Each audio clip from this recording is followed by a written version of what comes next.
Good morning. So today we're going to be doing our last section of chapter 11. So it uses skills from chapter 11, but it's also slightly different. So I think that'll be good. So it's going to tie in geometry with probability, which is mostly talked about in algebra, but it's also good to see it here. Okay, so let's kind of go over some important terms about probability. The probability that an event is a measure of the likelihood that it will occur. So it's what is the likelihood that this is going to happen, okay? It is always a number between 0 and 1 when written as a decimal, and it can be expressed as a decimal, like 0.25, as a fraction, that would be 1/4, or as a percent, which would be 25%. And I would say mostly we see probability expressed as a percent. So that's how we'll be leaving our answers today. Okay, it is written as the probability of A over the total probability, where A is the event, or A is what they're saying, what's the chance of this happening? Geometric probability is a ratio that involves a geometric measure such as a length, or I think that's supposed to say or area. All right, so kind of starting off here with just a number line, it says find the probability that a point chosen at random on, now pay attention to this. This says segment AE. So that is your total.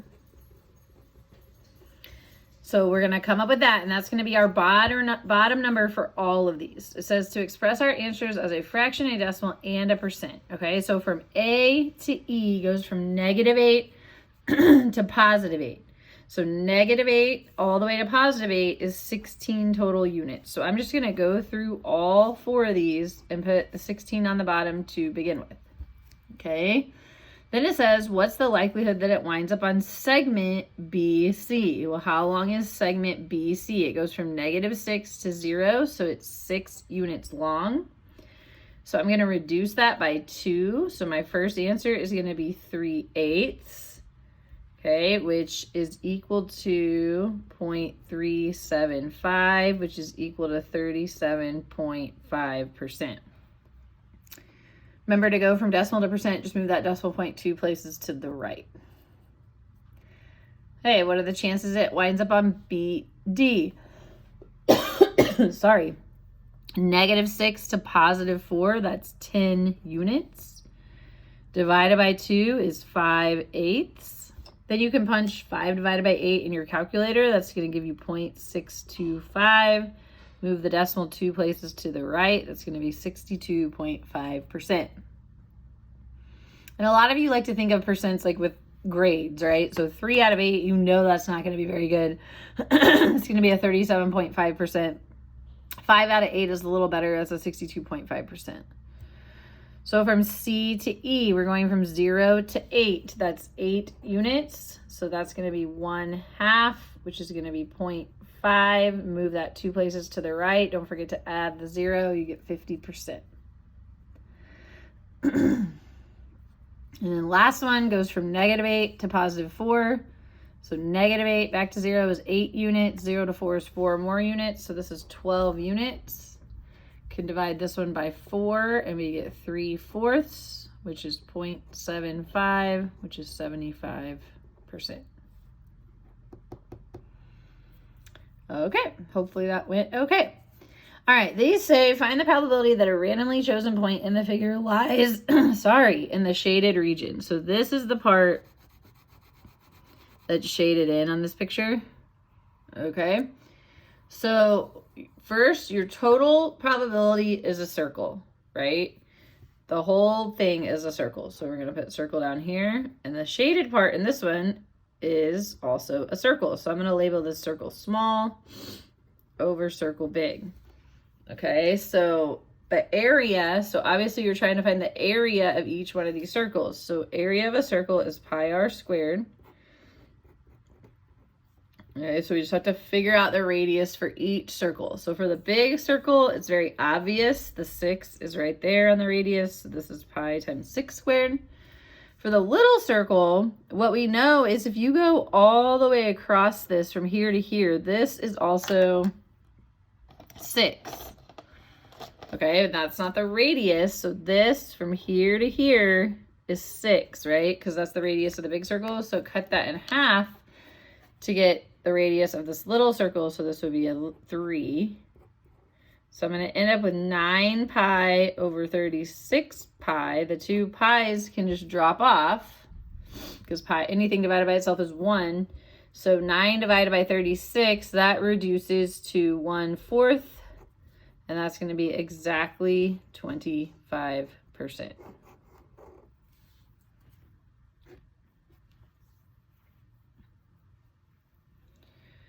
Okay, on B, it's all this little stuff that's shaded in. I know for some reason it's hard to see what's shaded in my picture. So you got to pay attention. This one's a little trickier, okay? I kind of like to always do my total shape first, okay? I don't know how much room I have here, so we'll see how this goes. So my total shape, the whole shape is a circle. Now, the shaded part, so the shaded part of this one is not a shape. Like this is not considered to be a shape. So you got to think, okay, well, how would I get the area of that shaded part?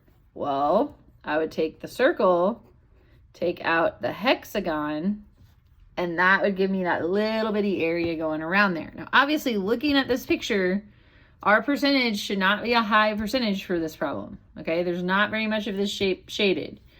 So we're going to do pi r squared minus 1/2 apothem times perimeter all over pi r squared. So the radius of my circle is pretty easy to see. That's a 7. So pi times 7 squared minus 1/2. I don't know my apothem and I don't know my perimeter. And you probably can't see that. Sorry. Dang it. Ah, sorry guys. I'm a mess. I can't get my paper. Can you see that? I'm going to put the apothem there and the perimeter there, okay? All over pi times 7 squared. All right, so we have to find the apothem. So here's my triangle within my hexagon. Do my central angle, 360 divided by 6. This is 60. Cut it in half. That's 30. So I need my apothem. I need my S star.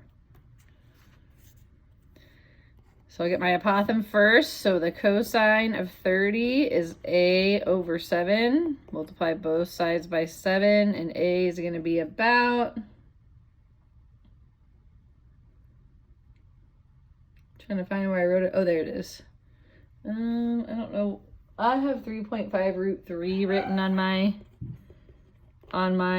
paper. So whatever decimal that is, that'll be the same. You can plug that in here. I'm just going to do 3.5 root 3. All right. And then for side, it's the sine of 30 is equal to S star over 7. So S star ends up being 3.5, and that means my side is 7. So the 7 goes here.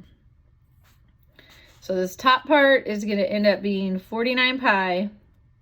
Take away 1/2 times 3.5 root 3 or whatever decimal you have there times 7. Okay, and then all divided by 49 pi. And you should end up getting like a decimal that's right around 0.17. So this rounds to 17%. That answer makes sense because this is not very much of that that's shaded in. Okay, let's flip it over to the back here. Okay, again with probability.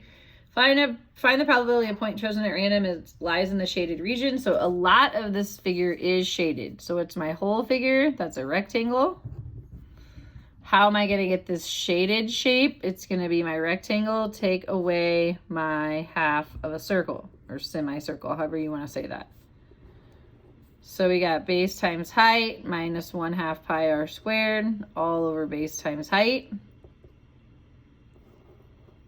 The base and height of my rectangle are 6 and 8 minus 1/2 pi. Now we got to think about this radius. So if you come over to the circle, half of this right here is the radius. So if this whole side is 6, what would the radius of the circle be? It would be 3. And then all over 6 times 8. So we get 48 minus 1/2 of 9 pi. Okay, so this decimal up top should be 33.86, right around there. 6 times 8 is 48.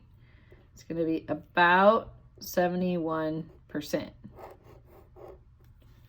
And that also makes sense just because like more of that is shaded in. So you're like, okay, 71%. Okay, I don't know if I'm gonna do all 3 of these, but let's do maybe 4 and 6 for sure. And I'll tell you how to set this one up. Okay, so find the probability that a point chosen at random in the figure lies in the shaded region. So in this one, the shaded region is a triangle. So you don't have to, you can just put triangle here. There's no subtraction up on the top of that. So just kind of be careful with that. And then the whole shape, it looks like, is a rectangle. So we have 1/2 base times height all over either base times height or length times width, whatever you want to call it. Okay. So what is the base of my triangle? Well, if you look here, this is going to be the base all the way across here. Oh, you know what? This is a square. I'm sorry. Didn't see those congruent marks. That's a square. See all 4 of those congruent marks going around? So that's a square. All right, so the base of this is 8 because it's across from the 8. Now the height on this one, and it's hard, I can't really draw it in here. This is kind of the tricky part, okay? This height is what you need right here. So if from here to here is 5, and this whole side, it has to be 8 because this is marked as a square, then what would this height that would line up with this triangle be? It's going to be 8 minus 5, which is 3. So the height is 3. The square is 8 by 8. So we get half of 24, which is 12 over 64. And that is going to be about 19%. So when you divide that, you're obviously going to get a decimal. Then just convert it into your percent. Okay, let's just set this one up. So this is the part that should be shaded. So the shaded part is a trapezoid over what's the whole shape. So the whole shape is your trapezoid plus your rectangle. Okay, so this trapezoid part's going to be the same. You're going to do 1/2 height times b1 plus b2 over 1/2 height times b1 plus b2 plus base times height for the rectangle.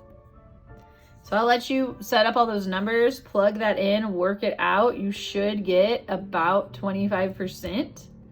So make sure you work this one out and make sure you can get that. Okay, last one here. So this is interesting. The whole shape isn't bad. The whole shape is a circle. So you're like, I got that. But this crazy shaded stuff is going to be unique, okay? So how are we going to get the shaded stuff? Well, it's the whole circle minus the little circle minus, what is this called? This right here is a sector. And we worked really hard on finding the area of sectors, okay? So it's going to be pi r squared, oops, minus a different pi r squared minus, you're going to have to do the area of the sector. So you're going to have to use a one of our proportions, like this over 360, to get that number right there. Okay, so my big circle's radius, big circle, it would have to go all the way across this little circle. So since the little circle radius is 4 times 2 is 8, so this would be pi times 8 squared. Pi times 8 squared, little circle is a 4. So now I just need to come up to this proportion and find the area of that sector. So the measure is 108. All right, this is my unknown. My area of my sector is unknown. And then it's part of the big circle, so this will be pi times 8 squared down here. So this will be 64 pi times 108, and then you'll divide that by 360. And this area of this sector ends up being 60.3. Make sure you punch all that in, okay, to get the area of your sector. So this all ends up to be about 90.477 divided by 64 pi, which is about 45%. Have a good day.